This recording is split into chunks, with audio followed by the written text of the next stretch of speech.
Qandeel B S English کی طالبہ تھی، جبکہ قندیل کا باپ اسی کے کالج کی ایک کینٹین میں ملازم تھا۔ وہ کالج کے طالب علموں کو چائے اور سموسے پیش کرتا تھا۔ قندیل نے اپنے باپ کو سختی سے منع کیا کہ کسی کو بھی اس بات کا پتہ نہیں چلنا چاہیے کہ میں آپ کی بیٹی ہوں، ورنہ میں یہ کالج چھوڑ دوں گی۔ قندیل جب اپنے کلاس فیلوز کے ساتھ کالج کی کینٹین میں جاتی تو اس کا باپ ان کو چائے اور سموسے پیش کرتا، جبکہ اس کی نظریں جھکی ہوئی ہوتی تھیں۔ قندیل نے کالج میں پہلی پوزیشن حاصل کی تو تمام طالبہ کے والدین کو بھی اس تقریب میں دعوت دی گئی تاکہ خوشی کے اس موقع پر وہ بھی اپنے بچوں کے ساتھ شامل ہو سکیں۔ یہ سن کر قندیل کافی پریشان ہو گئی۔ وہ کسی صورت نہیں چاہتی تھی کہ کالج کے ٹیچرز اور اس کے کلاس فیلوز کو پتہ چلے کہ اس کا باپ کالج کا ایک معمولی سا ملازم ہے جو پھٹے پرانے کپڑے پہن کر کالج کے طالب علموں کو چائے اور سموسے پیش کرتا ہے۔ کل تقسیم انعامات کی کالج کی تقریب تھی اور قندیل نے اپنے باپ کو منع کیا کہ کل آپ کالج مت آئیے گا کیونکہ مجھے بہت شرمندگی محسوس ہوگی۔ بیماری یا شہر سے باہر جانے کا کوئی بہانہ کر لیجیے گا تو بہتر ہوگا۔ باپ نے اپنی بیٹی سے وعدہ کیا کہ بیٹی پریشان ہونے کی تجھے کوئی ضرورت نہیں، تمہارا باپ کبھی بھی تمہیں شرمندہ ہونے نہیں دے گا۔ تقریب والے دن جب قندیل کو اسٹیج پر بلایا گیا تو وہ بڑے فخریہ انداز میں اسٹیج پر آ رہی تھی، لیکن اس کی آنکھیں پھٹی کی پھٹی رہ گئیں جب اس نے دیکھا کالج کے پرنسپل کے ساتھ بیٹھا خصوصی مہمان تو بشیر احمد ایک سرکاری ہسپتال میں درجہ چہارم پر بھرتی ہوا تھا۔ وہ ہسپتال کی صفائی کرتا تھا۔ مختلف وارڈز میں وہ صفائی کے دوران جب مریضوں کو دیکھتا تو اس کے دل سے ایک ہی دعا نکلتی، اے میرے پروردگار، ان کو جلد صحت یاب فرما۔ اپنی سروس کے دوران اس نے کئی ایسے واقعات دیکھے جن کو وہ فراموش نہ کر پایا۔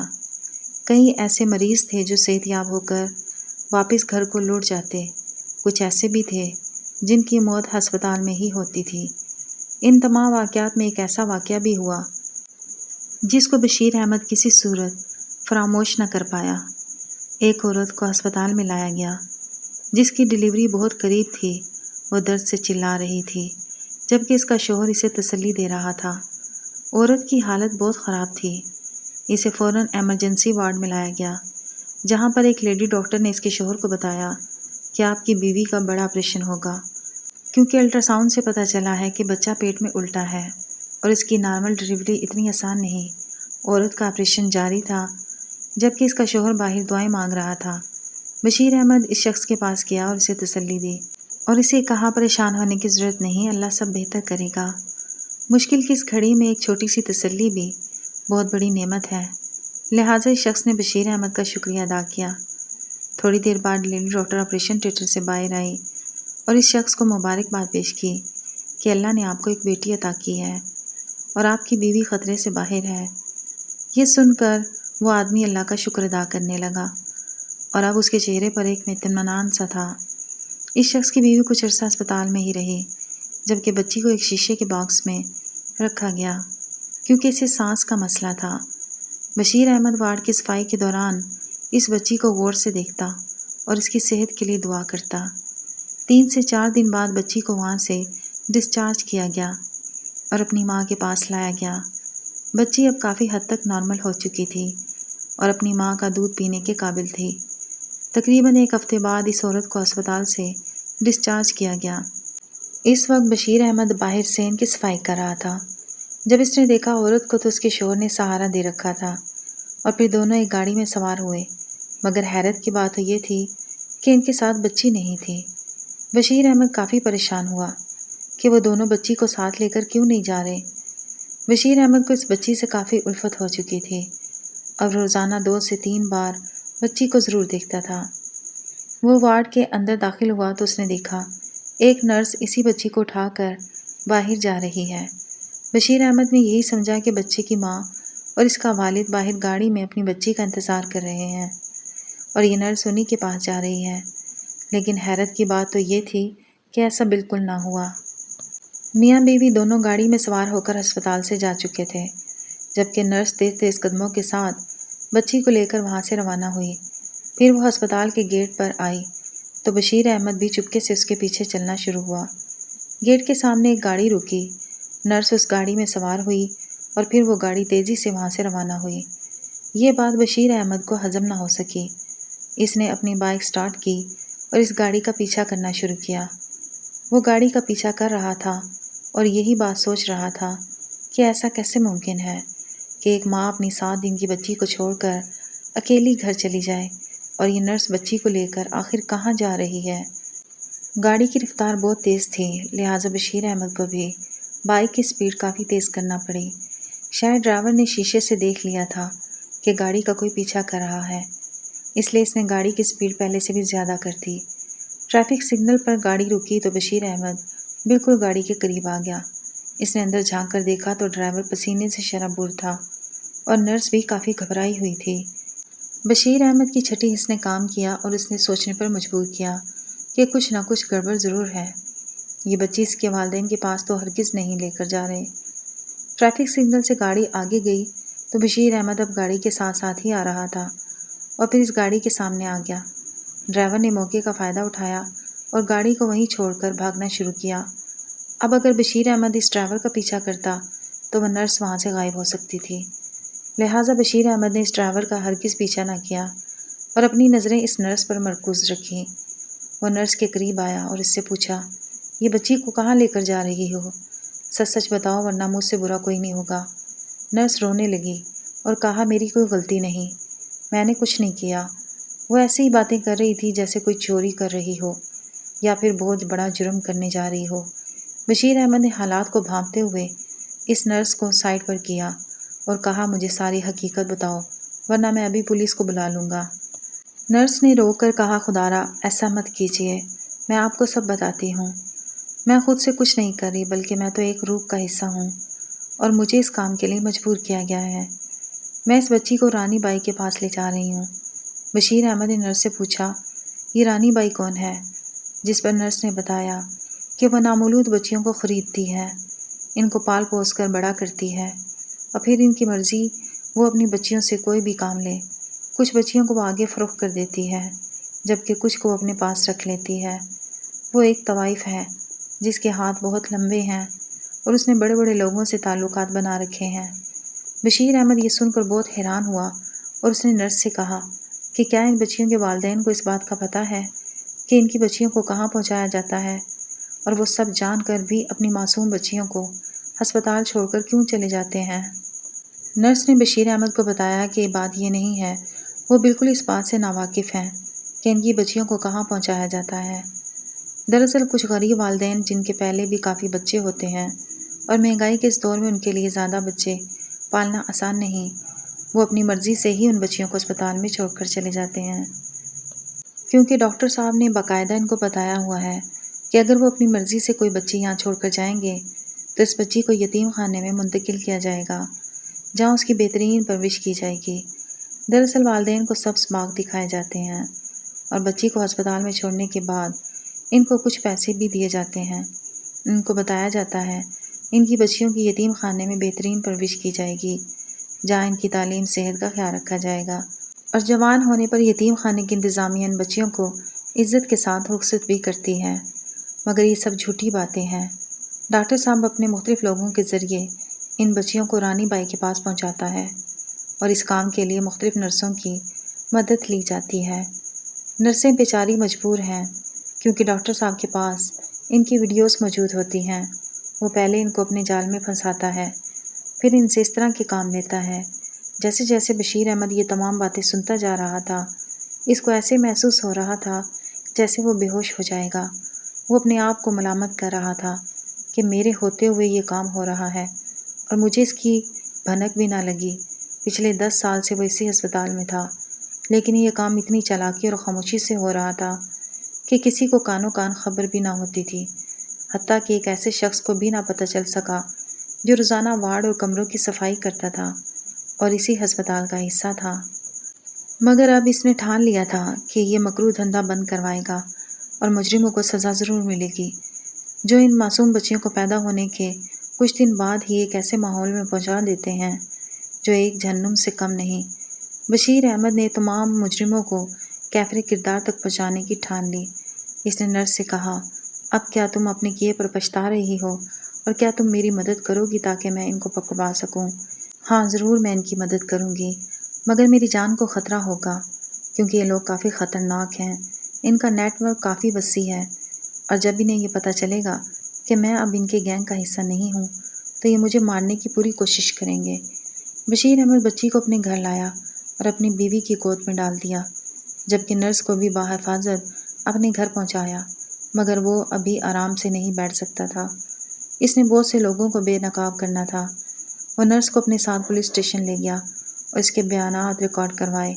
انسپکٹر صاحب نے نرس کو اس بات کا یقین دلایا کہ آپ کے ساتھ کافی رعایت کی جائے گی، لیکن شرط یہ ہے کہ تمہیں ہماری مدد کرنا پڑے گی اور جو لوگ اس مکروہ دھندے میں انوالو ہیں ان سب کو پکڑوانا ہوگا۔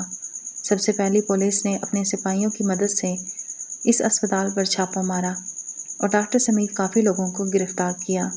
ڈاکٹر صاحب کی اپنی 2 بیٹیاں اور 1 بیٹا تھا۔ جب اس کی بیوی کو پتہ چلا کہ اس کا شوہر تو ایک درندہ تھا تو اس نے اپنے شوہر سے خلا لے لی۔ یہ منظر بڑا عجیب تھا جب اس کی بیوی پولیس اسٹیشن آئی تھی اور اپنے شوہر کے منہ پر تھوک کر چلی گئی، اپنی نفرت کا اظہار کیا اور کہا، مجھے ساری زندگی اس بات کا افسوس رہے گا کہ میں نے تم جیسے شخص سے محبت کی اور پھر شادی کی۔ اب رانی کو پکڑنے کی باری تھی۔ جب اس کے گھر پر چھاپہ مارا گیا تو پتہ چلا کہ وہ شہر چھوڑ کر چلی گئی، تمام بچیوں کو بھی ساتھ لے گئی۔ جب کسی نہ کسی طریقے سے اس تک پہنچائی کی گئی، رانی کا نمبر ٹریس کرنے کی کوشش کی گئی، لیکن اس کا نمبر بند جا رہا تھا۔ اس نے اپنے پیچھے کوئی نشان نہیں چھوڑا تھا کہ وہ آخر کہاں گئی۔ نرس کے پاس رانی کی ایک ملازمہ کا نمبر تھا۔ جب نرس نے اس کے نمبر پر رابطہ کیا تو اس کا نمبر آن تھا۔ پولیس نے اس ملازمہ سے رابطہ کیا اور کہا، اگر تم ہمارے ساتھ تعاون کرو گی تو ہم بھی اس بات کا وعدہ کرتے ہیں کہ کوئی شخص تجھے نقصان نہیں پہنچا سکے گا اور گورنمنٹ کی طرف سے تمہیں انعامات بھی دیے جائیں گے۔ ملازمہ نے کہا کہ میں انعامات کے لالچ میں ایسا کچھ بھی نہیں کرنا چاہتی، بس گناہوں کے اس دلدل سے نکلنا چاہتی ہوں۔ ملازمہ کی مدد سے رانی کا ٹھکانہ معلوم ہو چکا تھا اور رانی کے ساتھ ساتھ ان لوگوں کو بھی گرفتار کر لیا گیا جو ہمارے علاقے میں بظاہر تو بڑے معزز بن کر پھرتے تھے، لوگوں کی خدمت کرنے کا جذبہ رکھتے ہیں، ایسا وہ شو کرتے تھے، لیکن اندر سے وہ شیطان تھے۔ بہت سے لوگ بشیر احمد کی وجہ سے بے نقاب ہو چکے تھے اور سب سے بڑھ کر وہ لاوارث بچیاں جو رانی کے ڈیرے سے برآمد ہوئی تھیں۔ بشیر احمد کی وجہ سے وہ بچیاں گناہوں کی اس دنیا سے محفوظ رہیں۔ ان معصوم بچیوں کو آنے والے دنوں کے لیے تیار کیا جا رہا تھا، ان بڑے بڑے لوگوں کی خوراک بنانے کی خاطر جن کو رانی سپلائی کرتی تھی۔ ایسے بدبخت لوگ جو اپنی بیویوں کے ہوتے ہوئے بھی نوجوان لڑکیوں کے عادی تھے۔ جب پیٹ میں حرام کا لقمہ ہو تو اس طرح کے حرام افعال کا انسان عادی ہو جاتا ہے۔ یہی معاملہ ان لوگوں کے ساتھ تھا جو شراب کے نشے میں نوجوان لڑکیوں کا رقص دیکھتے تھے۔ پہلے ان کو نظروں سے نوچتے تھے، پھر ان کے جسموں کے ساتھ کھیلتے تھے۔ بشیر احمد کو حکومت کی طرف سے بڑے انعام و اکرام سے نوازا گیا، مگر بشیر احمد ایک اعلیٰ ظرف انسان تھا۔ اس نے اس نرس کو فراموش نہ کیا جس کی مدد کے بغیر وہ ایسا نہیں کر سکتا تھا۔ بہت سے لوگ بے نقاب کیے اور پھر ان معصوم بچیوں کو یتیم خانے منتقل کیا گیا۔ اس کے بعد بشیر احمد اس جوڑے کے پاس گیا تھا جو اپنی معصوم بچی کو چھوڑ کر چلے گئے تھے۔ بشیر احمد نے رو کر کہا تھا کہ تم لوگوں نے ایسا کیوں کیا؟ ایک معصوم بچی کو جہنم کی آگ میں جلا کر کیوں چلے گئے؟ وہ دونوں رو رہے تھے اور کہہ رہے تھے، ہم نے غربت کے ہاتھوں مجبور ہو کر یہ سب کیا تھا، لیکن ہمیں بتایا گیا تھا کہ آپ کی بیٹی محفوظ ہاتھوں میں ہے اور ان کو یتیم خانے منتقل کیا جائے گا۔ ہمیں نہیں معلوم تھا کہ وہ ظالم انسان ہماری بیٹی کو ایک طوائف کے ہاتھوں بیچ دے گا۔ بشیر احمد نے اس معصوم بچی ان کو حوالے کی اور بہتے ہوئے آنسوں سے کہا کہ اس کا خیال رکھنا، یہ کلی کبھی مرجھانے نہ پائے۔ یہ کہہ کر وہ واپس آیا اور اپنے آنسوں کو چھپانے کی کوشش کر رہا تھا، جبکہ وہ دونوں بشیر احمد کے دل کا حال معلوم کر چکے تھے۔ بچے کی ماں نے بشیر احمد کو آواز دی اور کہا، بھائی، میں ایک ماں ہوں اور اس بات کو سمجھتی ہوں کہ آپ کا دل اس بچی کے لیے تڑپ رہا ہے۔ میں ایک ماں ہونے کے ناطے اپنے بھائی کو یہ بچی دے رہی ہوں، اس کا خیال رکھنا، آج سے آپ ہی اس کے وارث ہیں۔ بشیر احمد نے اس بچی کو سینے سے لگایا، واپس اپنے گھر لے آیا۔ بشیر احمد نے اس بچی کا نام قندیل رکھا۔ اس کی اپنی کوئی اولاد نہیں تھی، لہٰذا اس نے بچی کو بڑے نازوں سے پالا، خود محنت مزدوری کر کے قندیل کو ہر آسائش فراہم کی۔ قندیل سے بشیر احمد کی محبت کا یہ عالم تھا۔ آدھی رات کو ایک بار قندیل کو ہلکا سا بخار ہو گیا، ساری رات وہ سو نہ سکا، بار بار قندیل کا بخار چیک کرتا اور ساری رات مصلی بچھا کر اپنی بچی کی صحت کے لیے دعا کرتا۔ قندیل ابھی چھوٹی تھی، وہ اس بات سے ناواقف تھی کہ اس کا باپ اس سے کتنی محبت کرتا ہے، مگر وہ جیسے جیسے بڑی ہوئی وہ اپنے آپ کو خوش نصیب سمجھتی تھی کہ اسے اتنا اچھا باپ ملا جو اس سے اتنی محبت کرتا ہے۔ بشیر احمد نے اسپتال کی وہ جاب چھوڑ دی کیونکہ اسپتال مکمل طور پر بند ہو چکا تھا۔ سارا عملہ وہاں سے فارغ کیا گیا اور بشیر احمد اب وہاں جاب نہیں کرنا چاہتا تھا، لہٰذا اس نے کالج میں کینٹین پر جاب شروع کر لی۔ قندیل ایک ذہین بچی تھی جو شروع سے ہی ہر کلاس میں ٹاپ کر رہی تھی، مگر میٹرک کے بعد وہ جیسے ہی کالج میں پہنچی تو اسے پتہ چلا اس کا باپ تو اسی کالج کی کینٹین میں ایک ملازم ہے جو کالج کے بچوں اور بچیوں کو چائے اور سموسے پیش کرتا ہے۔ یہ کالج بہت بڑا اور مہنگا بھی تھا، مگر چونکہ میٹرک میں قندیل نے اعلیٰ نمبر لیے تھے اور پہلی پوزیشن حاصل کی تھی پورے ضلع میں، اس لیے اس کالج میں اس کا فری ایڈمیشن ہوا تھا اور وظیفہ بھی ملتا تھا ماہانہ۔ یہاں امیر کبیر گھرانوں کی لڑکیاں اور لڑکے تعلیم حاصل کر رہے تھے۔ وہ بڑی بڑی گاڑیوں میں ادھر آتے۔ قندیل ان کو دیکھ کر کافی متاثر ہوتی اور اس کے دل میں بھی خواہش نے جنم لیا کہ کاش وہ بھی بڑی سی گاڑی پر آتی، مگر اپنے باپ کی وجہ سے بہت پریشان تھی۔ جب اس نے اپنے باپ کو پھٹے پرانے کپڑوں میں دیکھا کہ وہ کالج کی لڑکیوں اور لڑکوں کو چائے سموسے پیش کر رہا ہے تو اسے بہت شرمندگی محسوس ہو رہی تھی۔ کالج کے پہلے دن ہی اس نے اپنے باپ سے گھر جا کر کہا، بابا آپ کالج کی یہ نوکری چھوڑ دیں، کالج میں کوئی شخص بھی نہیں جانتا کہ میں آپ کی بیٹی ہوں، اور اگر کسی کو اس بات کا پتہ چل گیا تو میں تو شرم سے پانی پانی ہو جاؤں گی اور کالج میں پڑھنا میرے لیے ممکن نہیں رہے گا، لہٰذا میں آپ کی منت کرتی ہوں کہ آپ کالج کی یہ جاب چھوڑ دیں اور کسی کو مت بتائیے گا کہ میں آپ کی بیٹی ہوں۔ بشیر احمد نے قندیل سے کہا، بیٹی یہاں کینٹین میں ملازمت کرنا میری مجبوری ہے، میں کوشش کرتا ہوں کہ کہیں اور نوکری کا بندوبست ہو جائے، لیکن اس وقت تک میں یہ ملازمت نہیں چھوڑ سکتا، اور ہاں تمہیں پریشان ہونے کی ضرورت نہیں، میں تم سے وعدہ کرتا ہوں کہ کسی کو اس بات کا پتہ نہیں چلے گا کہ قندیل کا والد کالج کی کینٹین میں ملازم ہے۔ وہ اپنے دوستوں کے ساتھ کینٹین جاتی تھی، اس کا والد سر جھکا کر اس کو چائے سموسے پیش کرتا تھا اور جلدی جلدی واپس چلا جاتا۔ اس کا بہت دل کرتا تھا کہ وہ اپنی بیٹی کو دیکھے، مگر وہ اس خوف سے اپنی بیٹی کی طرف دیکھتا بھی نہ تھا کہ کہیں قندیل ناراض ہی نہ ہو جائے۔ وہ کسی صورت اپنی بیٹی کی ناراضگی برداشت نہیں کر سکتا تھا۔